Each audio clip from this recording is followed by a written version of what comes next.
Good morning and good afternoon, everybody. Thanks for joining us today. We're going to get started in just a few minutes, so just stand by. I do want to encourage everybody who's joining us today. If you have questions, please type them into the question box. We will answer them accordingly. Thank you very much. And like I said, stand by, and then we'll get started presently.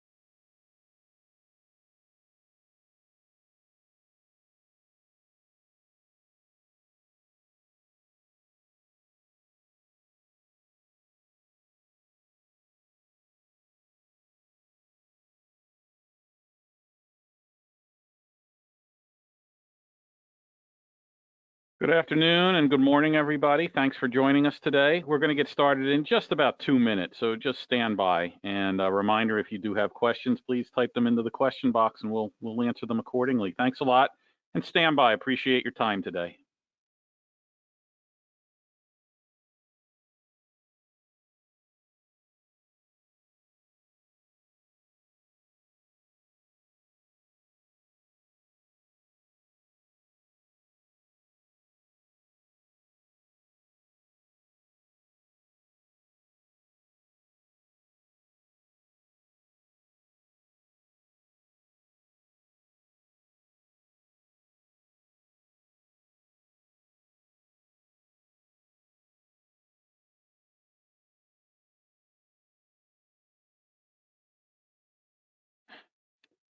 Hi again, folks. We do have a number of people still signing in, so we're just going to wait another minute, let everybody get situated, and then we'll start. Thank you very much. Just one more minute. Thank you.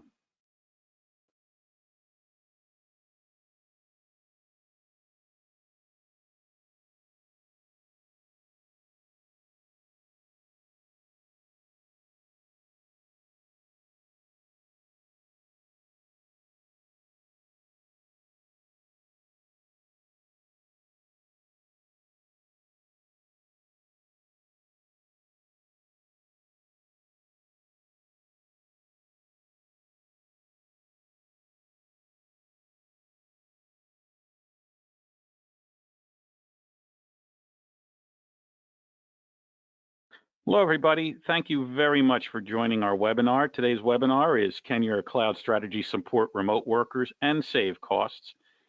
Obviously, a very timely topic given the situation we find us in with most of the country on remote work, and clearly cost savings are at the forefront of every industry and every organization.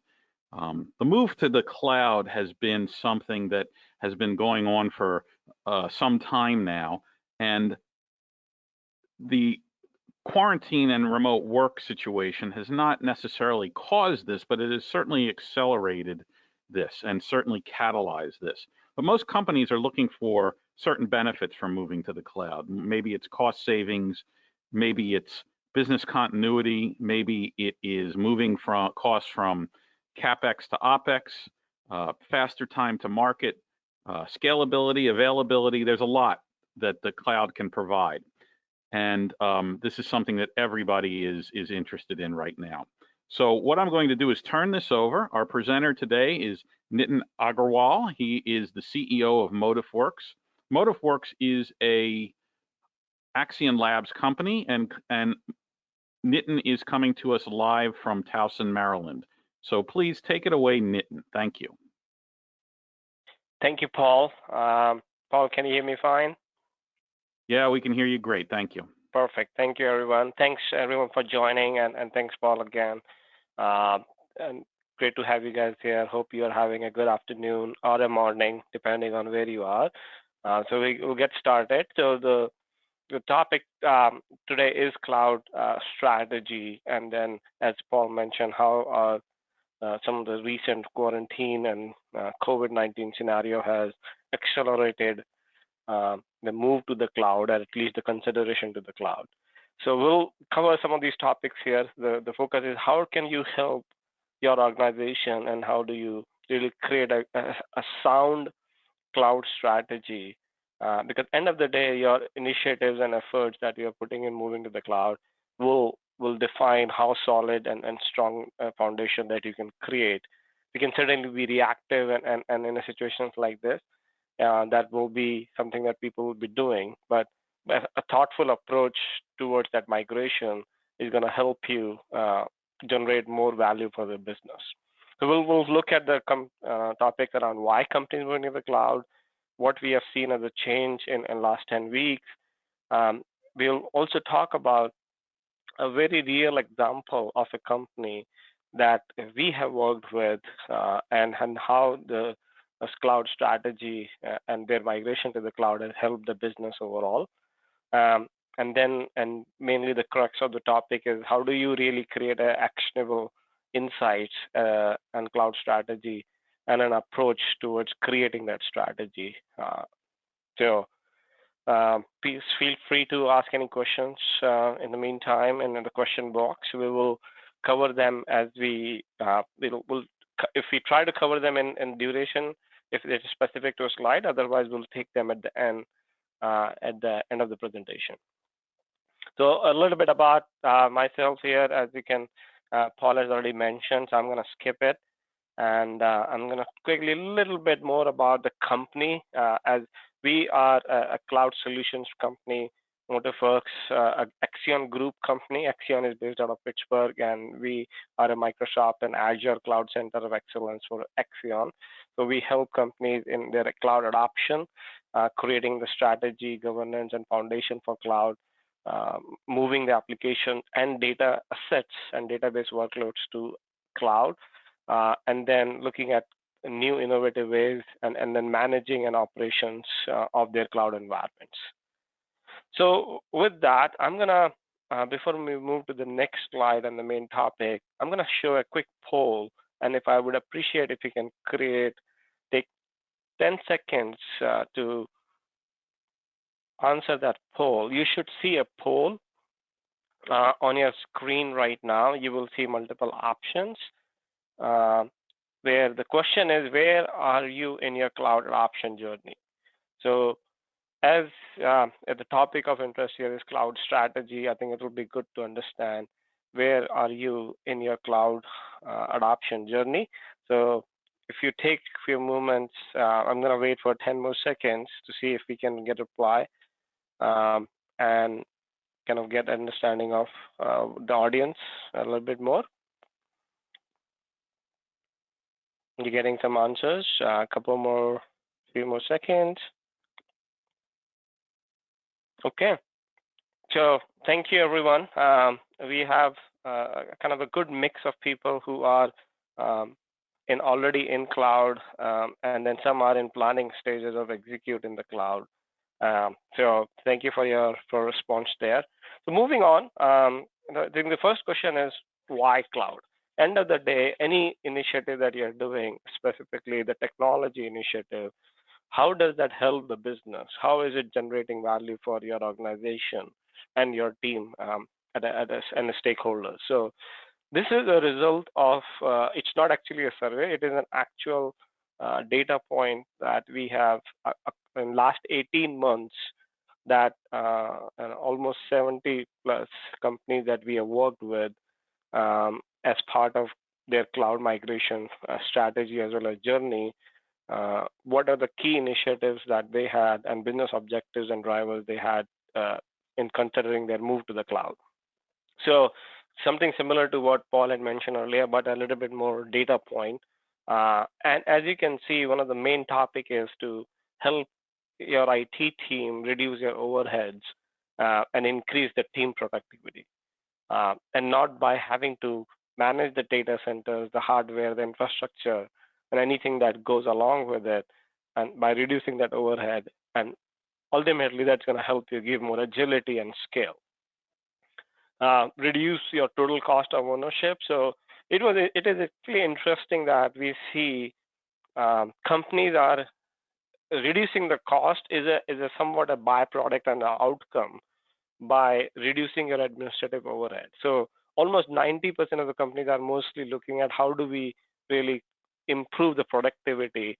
Um, and as a result of that, I think there's a focus around reducing the cost of ownership as well.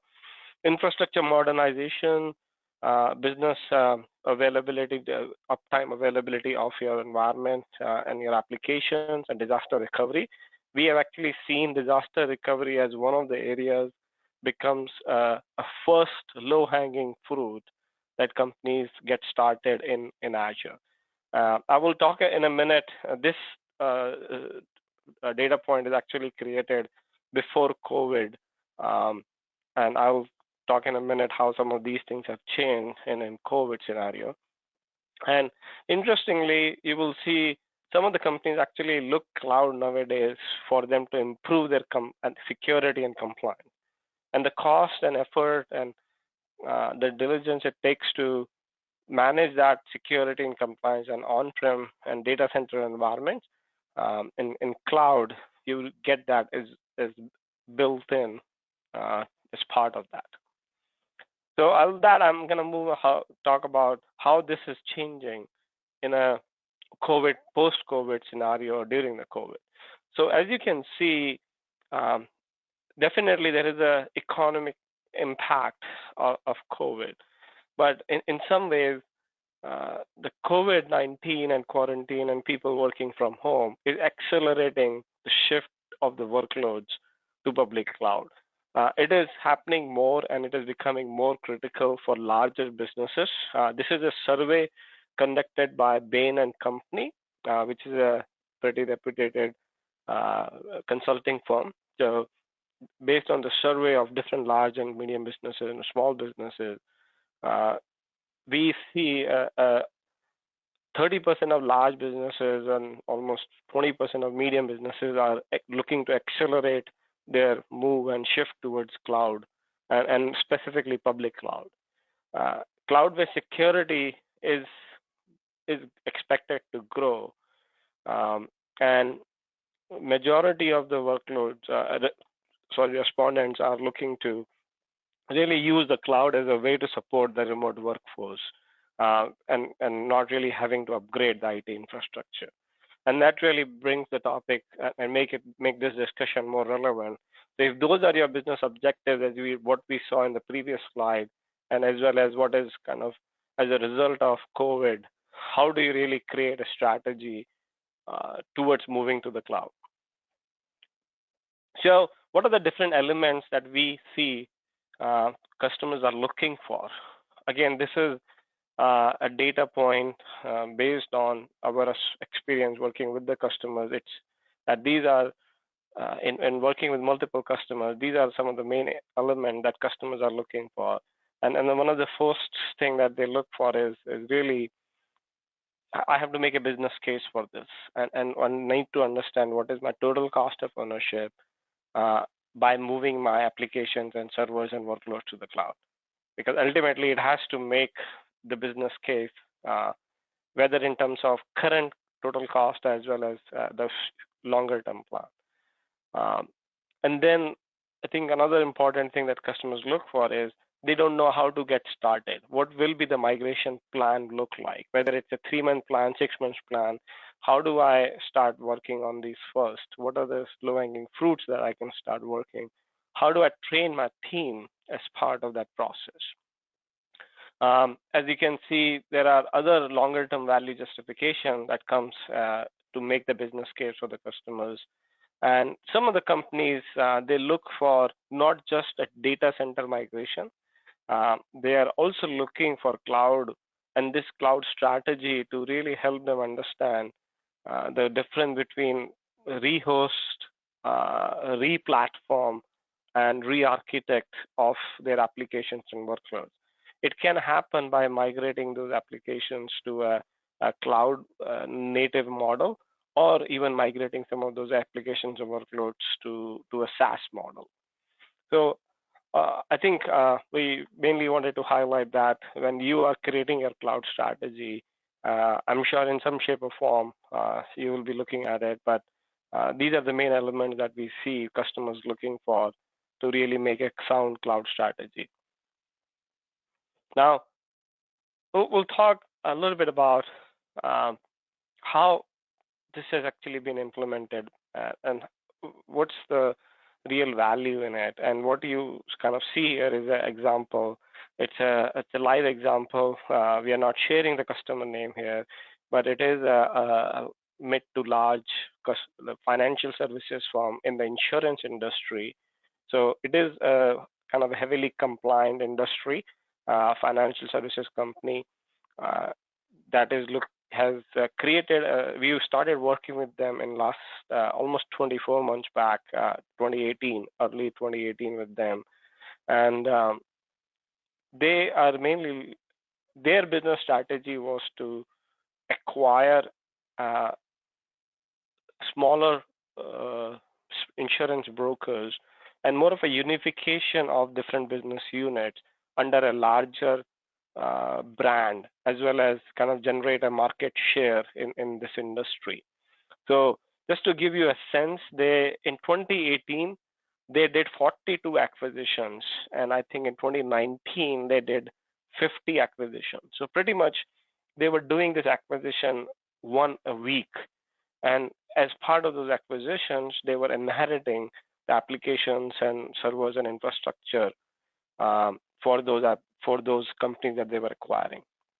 So at the first top level, you will see that we created a cloud migration strategy for them. We kind of basically created the foundation for them, and we created a model that they can do this migration in a pretty fast manner. And overall, the business has now adopted a full cloud native initiatives to move all their data centers to Azure. Uh, because they had a solid foundation built in cloud, and in this case Azure, um, they were kind of able to react to COVID in a very seamless manner. As you can see, because they had a very strong DR setup and applications running in cloud, almost 95% of the workforce, they will continue to run work from home and run their operations in remotely without zero impact to the business. Um, they also set up almost 3,000 Windows virtual desktops here, in this case in Azure, in a matter of 48 hours and couple days. And I think one of the biggest thing they are looking at is as the company is growing super fast, but they are able to manage the same workload, the increasing workload with the same amount of people. So again, a very clear example of how making sure that you have a good foundation and then a cloud strategy is going to help you get the maximum value from the business. So moving on, what I'm going to kind of talk about actually how we present and how do we deliver a cloud migration strategy. And I think the key differentiator and kind of what you will see is that it is not just an Excel file. I know there are the cloud strategy generally, it can be done in multiple different ways. We have seen customers just being given a dump of Excel files as part of uh, their cloud migration strategy and let them figure out what my total VM cost is going to be. At the same time, we have seen customers spending 6 months and multi thousands of dollars working with some consulting firms to create that cloud migration strategy, and it takes them 3 to 6 to 9 months to create that strategy. The approach that you're going to see here is what we do is we make a very actionable analytics and insights driven cloud migration plan for the customers. So you should see a dashboard that I'm showing here. It's a report slash dashboard that we generate as part of our migration execution and a migration strategy, and we deliver it to the customers. What you see is we start with the executive summary that based on the total workloads and application servers that you have, what that was going to cost you and what will be the business case and cost savings in your total cost of ownership to migrate them, in this case, to an Azure environment. Then we go into the detail of the business case. After that, we explain the migration readiness of your individual servers and data center workloads. We will look at what are the use cases that can help you define a migration plan, and what are the use cases that are more important and business critical to help with that migration planning. Then we will show you a migration planning, as well as we'll show you a couple different options to kind of give you a more cost and economic analysis for your disaster recovery environment in Azure, as well as some modernization options for migrating to a platform as a service model for specific workloads. So we kind of try to cover all this a storyline, starting from executive summary and going into the details as part of the plan. So what you see here is in this main executive summary dashboard, that in this particular case, it's a made-up scenario, total 750 servers that we are supposed to migrate, or the client is looking. We are giving a lift and shift migration strategy, that how many servers will be ready towards rehost lift and shift model, what will require immediate and remain, that we are suggesting to remain on-prem and they will not migrate to cloud. And then some of the things, servers that we are suggesting to retire as part of that. You can filter this information by selecting the environment type, like production servers. What you see is how much it's going to cost me by running them in Azure. We are showing you an annual cost. So on 480 production servers running an annual cost using the A Hub, which is basically you're reusing your licensing model and your Microsoft Enterprise Agreement in Azure, and how much it's going to cost you in a pay-as-you-go model. You can click on, if I go with a 1-year reserved pricing, how much it's going to cost me, and what the number that you see here is actually the cost savings that you will be getting, and in comparison to your current cost. We go into the detail of that report and kind of show you more inside view of how we are coming up with the costing and the cost savings for different scenarios. So in a business case analysis, what you see is all the different application names that we have identified and all the different workloads running on those servers. These are the current costs in your data center, colos, and location that we gather. We can use some industry benchmarks, as well as this can be very specific. And this really becomes the meat of going to the CFO and tell them that this is what we are spending today, and based on analysis that we have done, this is what we will be spending if we move to Azure or a cloud environment. And so you have different options that you can look at how much it's going to cost me in a reserved instance pricing. You can look at dev test environments, production environment. You can select it by locations, as well as you can select it by different domains. So again, you don't need to boil the ocean, and you can look at it in a case-by-case basis by centralization of your different locations, data center that you have, and centralizing them in a public cloud manner. So, and then in the cost that we suggest and can propose in the cloud model, it contains multiple different components. One of the big components is the compute cost, so which is pretty much equal to all your infrastructure cost, as well as all virtualization, any hardware, networking switches, or anything that is supporting. Everything of that is kind of included in your compute cost here. Storage cost is whatever you are paying from the storage, and how does that compare to the storage cost in Azure. The Windows Server licensing cost and SQL Server licensing cost. So we have selected like a rental model in this case, but if you select A Hub, then you're pretty much reusing your licenses that you already paid for in your current cost. So that means there is no additional cost that you are comparing, that the cost remains the same. And then we have some cost around the backup cost and the VM backup cost that we are suggesting, and the bandwidth and networking cost that is included as part of the the cloud migration. So um, again, going a little bit deeper, and I'm going to move a little bit faster here in the sake of the time. But we then go into, we made the business case, we showed the details of how we made the business case. Now let's look at what is the readiness of your applications and servers. And what you see is, again, the different applications and the workload that we have selected. And you can kind of, and we give it complexity and effort scoring. So the lower the number, the the less effort and less complexity it has, and basically it helps us to identify the key workloads and the low-hanging fruit that you can select from a migration perspective. So if you look at, I've selected a specific workload that has a low complexity, and there are 32 servers in that. It shows you all the servers included in it in a complexity of 9 and 8. It's a relative ranking that we provide based on the algorithm. Or you can do it based on a specific workload. You can select a specific application in this case and identify what will be my migration plan for that particular application. So it basically gives you a multiple ways to slice and dice the data and really make a very actionable / insightful migration plan for you. So um, moving on, then we look at how we can identify different use cases. And these use cases, we call them as kind of a technical use cases.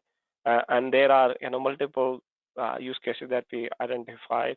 And this can be done very custom to your environment and what your business priorities could be. In some cases, what we are seeing very extensively in last 12 months is the Windows Server and SQL Server extended support. Again, specific to Azure, by moving it to cloud, you get 3 years of extended support. Or you can look at, I just want to consider my lower level environment, which could be a dev test servers that you may have. Or you have specific hardware that is pretty much coming into end of life, and then you want to consider migrating that specific hardware to and those specific servers and applications to cloud. So again, it gives you a more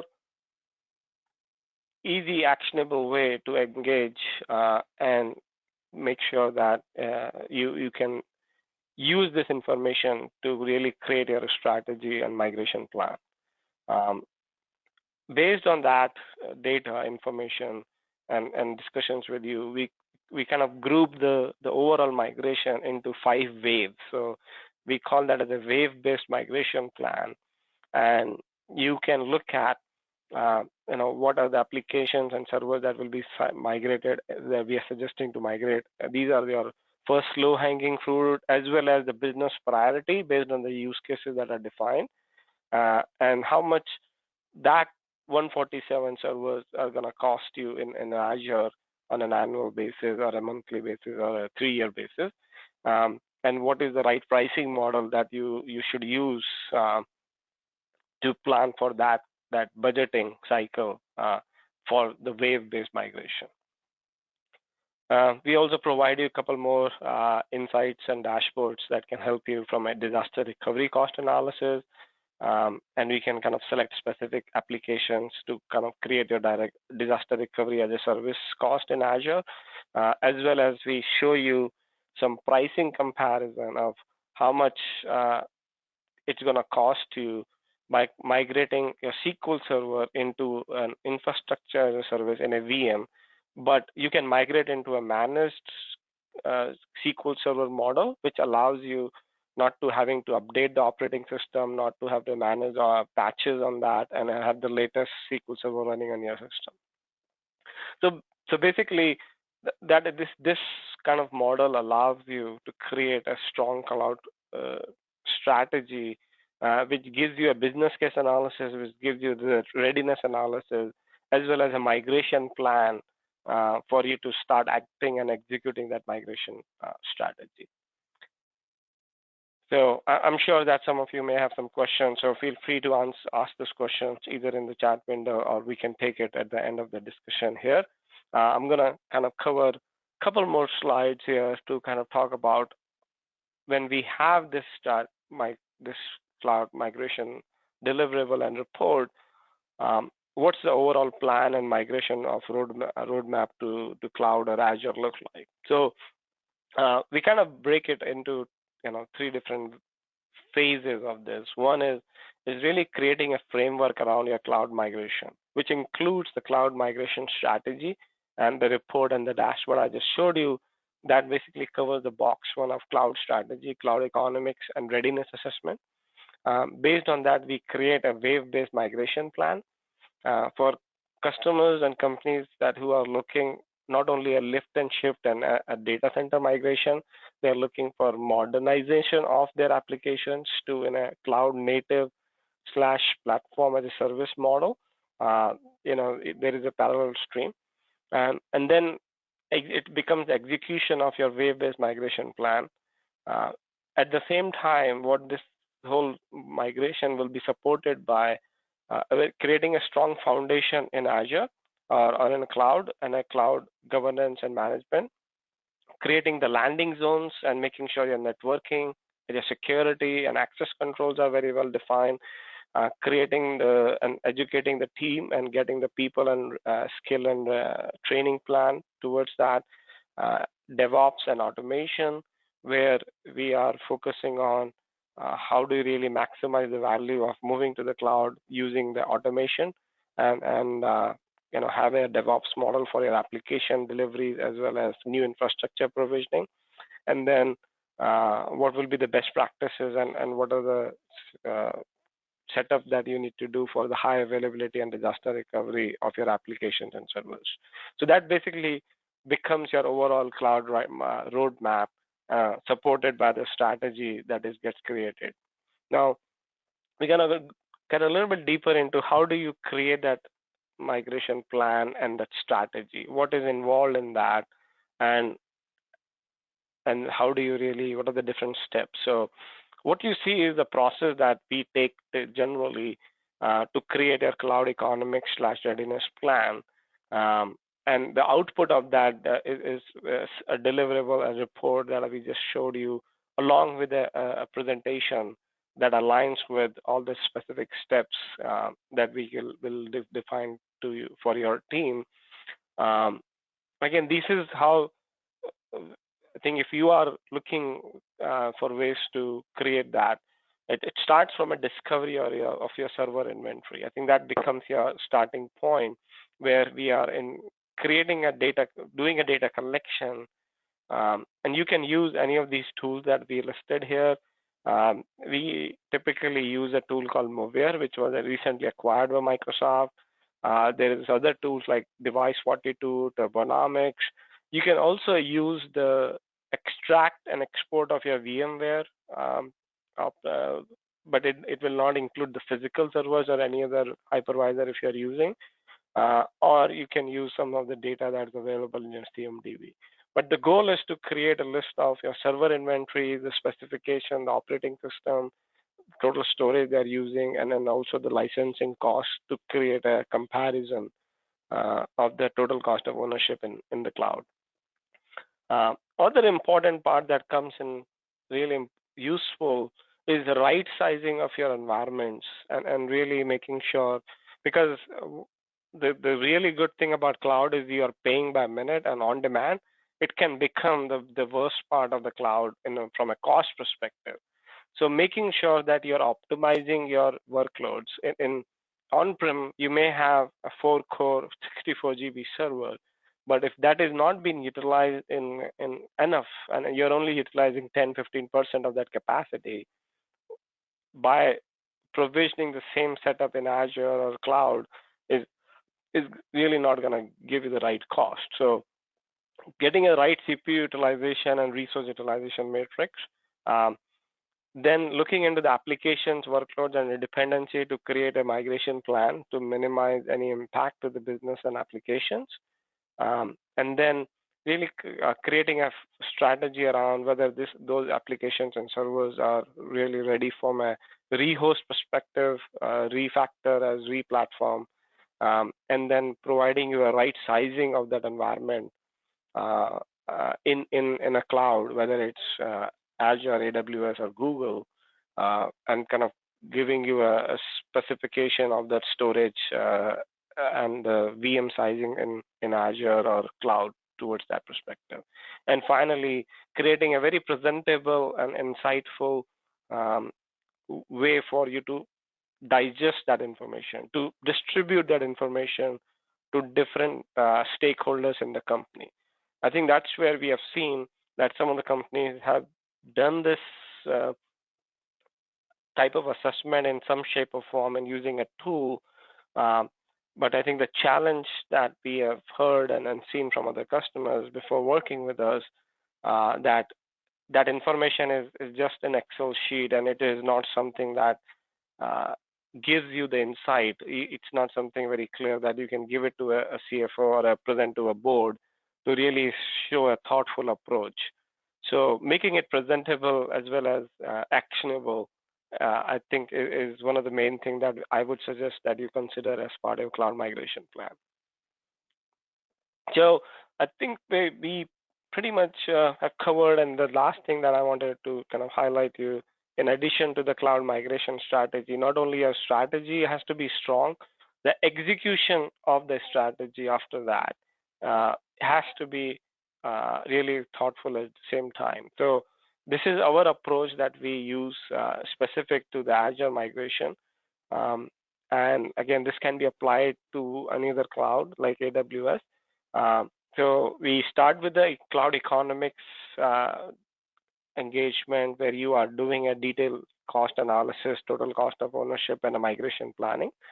After that, your next phase should be creating an architecture of your cloud environment and governance and deployment in the cloud, which makes sure that you have the right checks and balances, you have the right boundaries defined, you have the right security policies and compliance setup defined before you start moving servers and things onto those boundaries. Um, and you can also look at you can app, modernize some of the applications and the workloads, just like SQL Server or your web applications, especially the custom applications that you have. And then you also implement the DevOps to deploy them. So I think there are some tools available that helps you do the lift and shift.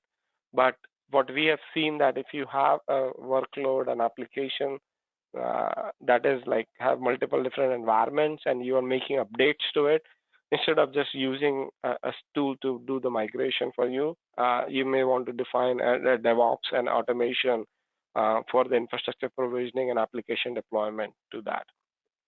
And then finally, making sure whatever policies that you can define to from a cost management perspective, from security perspective, from governance perspective, like applications, environment types, tagging, and all of these information will help you really manage the environment better and use the cloud native model um, to improve your management and make it easier for you to manage those workloads and applications in the cloud.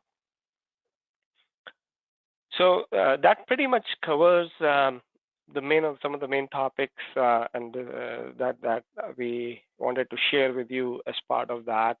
Um, Again, if you have any questions, we're happy to consider that in the process. A little bit about Motifworks and some of the offerings that we can kind of bring to you to help you with this plan and cloud strategy and economic engagement. That's what I kind of share with you some of the deliverables that we execute and deliver as part of that. Cloud architecture and governance, data center migration. It could be large migration of few hundred and thousands of servers. If you are looking to help from a DevOps and automation, or if you're already in cloud, we have scenarios where customers are really struggling from a cost management perspective, or they moved to the cloud in a rush in some ways, but it is not really optimized well. It is not configured correctly from a monitoring as well as governance perspective. So that is something also we can help you with. So I'll take a pause here and see if we have any questions, and happy to answer any of the questions specific to you, this presentation or specific to your scenario in your company. Thanks, Nitin. This was terrific. We do have a couple questions, so I will read them while you take a quick break and get a sip of a drink or something. Um, really appreciate this. There's a few questions here. One is it possible for you to come in while we're in the midst of a cloud migration and apply the dashboard metrics that you showed? Yes, it's certainly possible. We actually can do an inventory of the servers that you currently have on-prem or a data center, as well as what you have already selected or migrated to the cloud. And we can do it a holistic view of it, as well as we can just limit it to specific servers that are not in cloud right now. Great. Here's another one. How long does the assessment portion usually take? Great question. I think typically we have seen that assessment process takes, in an ideal scenario, in a 4 to 6 weeks. Sometimes it goes for a very larger environment with couple thousand servers and multi-global locations, maybe 8 weeks. But I think and let me kind of explain that a little bit more. Generally, we look at doing the data collection as well as the resource utilization. So that resource utilization, we typically suggest to run that resource utilization matrix for a 2 weeks period. That gives us an average utilization across that 2 weeks. So that really initially takes some time, but if you already have utilization matrix or you're collecting it from VMware or things like that, I think some of that assessments can be kind of completed in 2 to 3 weeks period. But I think if we are doing the full end-to-end assessment, I would say 6 weeks is a good time period that you will have the dashboard. Thanks. Another question related to the dashboard, and the question, I'm going to paraphrase this, is if we are in an engagement with you, do you offer access to the dashboard for what if type of scenarios, or does Motifworks have to set up the dashboard and input the data?